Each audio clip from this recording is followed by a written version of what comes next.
Voilà donc pour ce journal des médias et des animaux. On continue à en parler avec Christophe Marie. Bonjour. Bonjour. Merci d'être avec nous. Vous êtes porte-parole de l'association Brigitte Bardot. On est heureux de vous avoir sur ce plateau parce que c'est vrai qu'il y a des images qui ont beaucoup fait parler entre Noël et le jour de l'an. On va commencer par ça, en particulier sur France 3, des images de cirque. France 3 a diffusé le cirque de Monte-Carlo et il y avait... Dans cette séquence, dans cette émission, il y avait des éléphants en particulier. Je vous propose de regarder un extrait et puis vous nous direz après pourquoi cela vous met en colère. Regardez.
Alors, des images qui, pour beaucoup d'entre nous, peuvent paraître innocentes, parce que tout petit, je suis allé au cirque, j'ai vu ça, et comme beaucoup de gens qui nous regardent sans doute aujourd'hui, pourquoi est-ce que ces images vous mettent en colère ?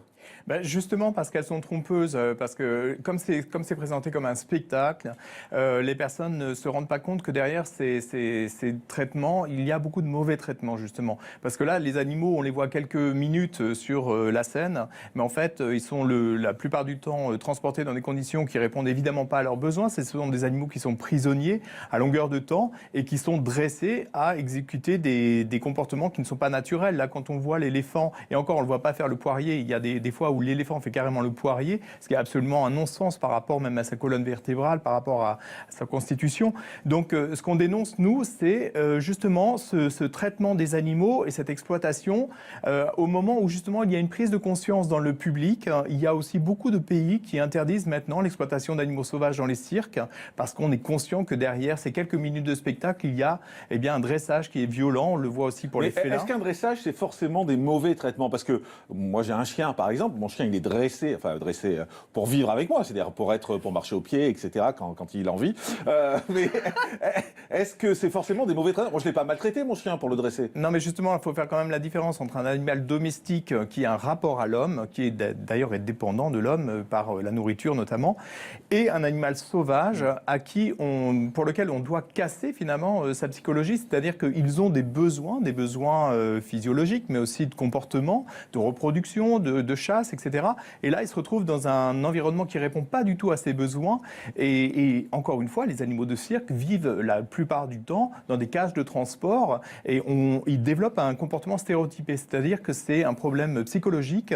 Les éléphants, par exemple, sont toujours en balancement, ils sont enchaînés et ils se balancent d'une patte sur une autre et ça dénote un trouble psychiatrique, même psychologique. Donc en fait, vous reprochez à France 3 d'avoir diffusé ces images. Vous pensez qu'ils auraient dû couper cette séquence avant de diffuser ? C'est délicat parce que de toute façon, c'est un spectacle qui existe. Nous, ce qu'on demande, c'est qu'au minimum, il y ait un message ou en tout cas qu'il y ait une volonté de ne plus diffuser sous un aspect festif des comportements qui représentent une souffrance de l'animal. Votre fondation s'est également intéressée à un hippopotame. On va voir les images dans un instant.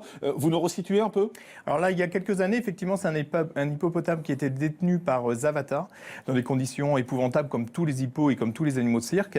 Et effectivement, les propriétaires, enfin qui n'étaient pas propriétaires, mais qui n'avaient pas de certificat de capacité, donc on a pu le faire saisir et on a organisé son transfert en Afrique du Sud, où il se trouve maintenant dans des conditions totalement optimales. Je l'ai vu l'année dernière, donc dans une grande réserve naturelle, dans un bassin d'eau évidemment immense, où il y a toutes sortes d'animaux sauvages. Il est dans son univers et il vit dans des conditions optimales. Alors on regarde justement les images de cet hippopotame.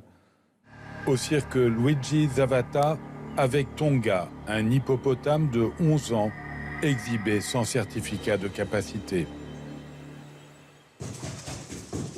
Le voici, retiré du cirque sur plainte de la Fondation Assistance aux animaux, et récupéré par la Fondation Brigitte Bardot pour être confié provisoirement à Pierre Tivillon. Je ne connais rien du passé de cet hippopotame. Je sais qu'il est né dans un zoo allemand, qu'il a été ensuite, qu'il a vécu dans un zoo français, qu'il a cédé à un cirque. C'est pas merveilleux comme histoire quand même. Hein, c'est pas bien. Ça vous fait quoi ça, ce genre d'histoire? Écoutez, à partir du moment où on a des animaux, on en est responsable. Et si des gens... Excusez-moi. Voilà, on voit cette émotion en même temps. Aujourd'hui, vous le dites clairement, dans un cirque, tous les animaux sauvages sont maltraités. Oui, de fait, on n'a pas besoin de leur Parce que vous savez que les gens des cirques disent non, disent venez voir, on aime les animaux. On avait l'autre jour l'avocat qui représentait les cirques qui nous disait ici, mais on vous invite, venez voir et vous verrez qu'ils ne sont pas maltraités. Mais justement, on ne voit pas. On voit un animal qui est exhibé. Mais ce qu'il y a, c'est que quand on parle de maltraitance, c'est pas lui cogner dessus, c'est ne pas lui permettre de vivre une vie normale. Ah, c'est pas de la violence forcément. Pas forcément. Alors pour le dressage, oui, mais en tout cas, c'est pas visible au niveau du public. Et là, en l'occurrence, on voyait quelques images de Tonga. Maintenant, on le voit dans un comportement complètement différent. En Bulgarie, par exemple, on a récupéré tous les ours dansants qui étaient exploités par des tziganes et qui maintenant vivent dans un refuge, enfin dans un parc qu'on finance. Et tous ces animaux, par exemple, en ce moment-là, sont entrés en hibernation. Et ça, évidemment, dans leur vie exploitée, c'était impossible. Donc, il faut simplement répondre aux besoins de ces animaux. Et quand on voit le changement, lorsqu'on les retire de leurs conditions d'exploitation, eh bien, c'est pour nous une récompense, mais aussi ça montre que rien n'est définitif. Alors Christophe Marie, vous êtes le porte-parole de l'association Brigitte Bardot. Brigitte Bardot qui a fait parler d'elle la semaine dernière avec une lettre ouverte assez violente, il faut bien le dire, contre Emmanuel Macron, contre le président, disant que la cause animale était la 5e roue du carrosse présidentiel. J'en ai marre, dit-elle. Pourquoi ? Ben justement parce que cette lettre en fait le constat des avancées obtenues dans les différents États membres de l'Union européenne. On est resté sur les États membres de l'Union européenne pour montrer que finalement tous ces pays sont soumis aux mêmes lobbies, aux mêmes pressions et pour autant font avancer la condition animale. Donc il y a de plus en plus de pays par exemple qui interdisent, comme j'en parlais tout de suite, l'exploitation d'animaux sauvages dans les cirques. L'Italie et l'Irlande ont annoncé cette interdiction le mois dernier. Il y a énormément de pays aussi où l'exploitation d'animaux pour la fourrure est interdite. Et là également, on demande que les élevages de visons en France soient arrêtés. Mais que répond Emmanuel Macron à tout ça ? Mais il répond rien.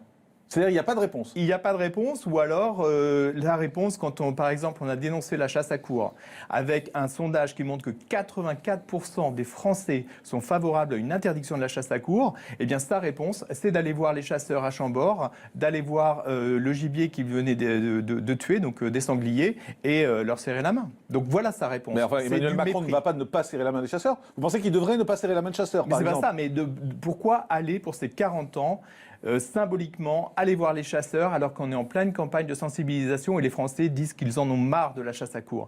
Donc il n'y a pas de réponse, mais il est en marche arrière sur la condition animale. Un mot également sur une campagne contre la fourrure.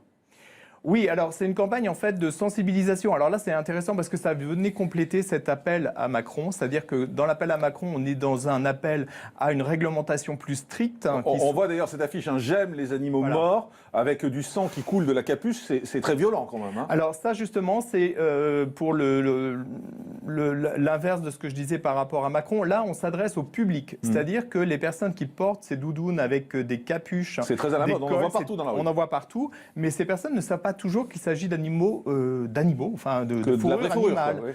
Et alors que c'est la majorité des cas. Donc ce qu'on souhaite interpeller, c'est de faire au minimum réfléchir les gens, en tout cas se renseigner, regarder ne serait-ce que leur étiquette.